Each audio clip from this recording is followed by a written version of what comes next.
There's something called the efficient market theory, which says that there's nothing in the data, let's say price data, which will indicate anything about the future, because the price is sort of always right. The price is always right in some sense. But that's just not true. So there are anomalies in the data, even in the price history data. For one thing, commodities especially used to trend, not dramatically trend, but trend. So if you could get the trend right, you'd bet on the trend, and you'd make money more often than you wouldn't, whether it was going down or going up. That was an anomaly in the data, but gradually we found more and more and more and more anomalies.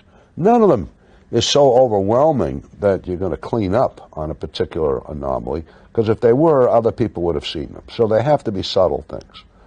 And you put together a collection of these subtle anomalies, and you begin to get something that will predict pretty well. How elaborate are these things? Because in my head, I'm imagining, you know, some equation like Pythagoras equation, and you put a few numbers in and something spits out. But are these giant beasts of equations and algorithms, or are they simple things? Well, the system, as it is today, is extraordinarily elaborate. But it's not a whole lot of, it's what's called machine learning. So you find things that are predictive.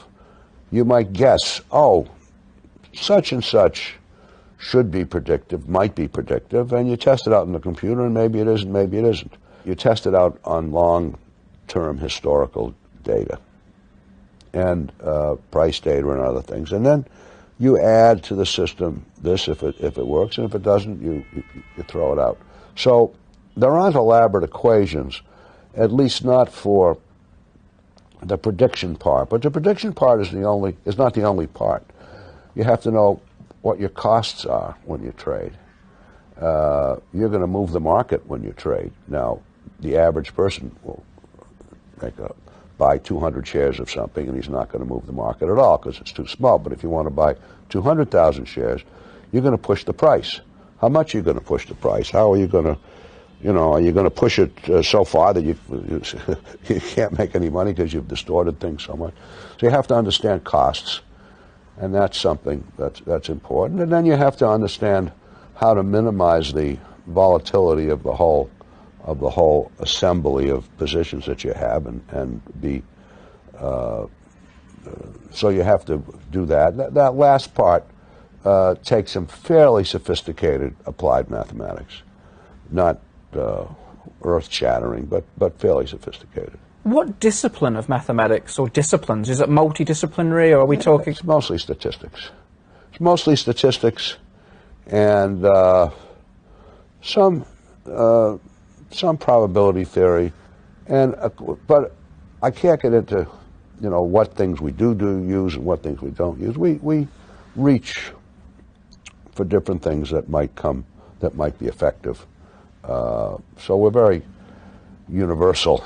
We don't have any, but it's a big computer model. For one thing, there is a capacity to the major model. It can manage a certain amount of money, which is rather large, but it can't manage an enormous amount of money, because you're going to end up pushing the market around too much. So there's kind of a sweet spot as to how much it's reasonable to manage.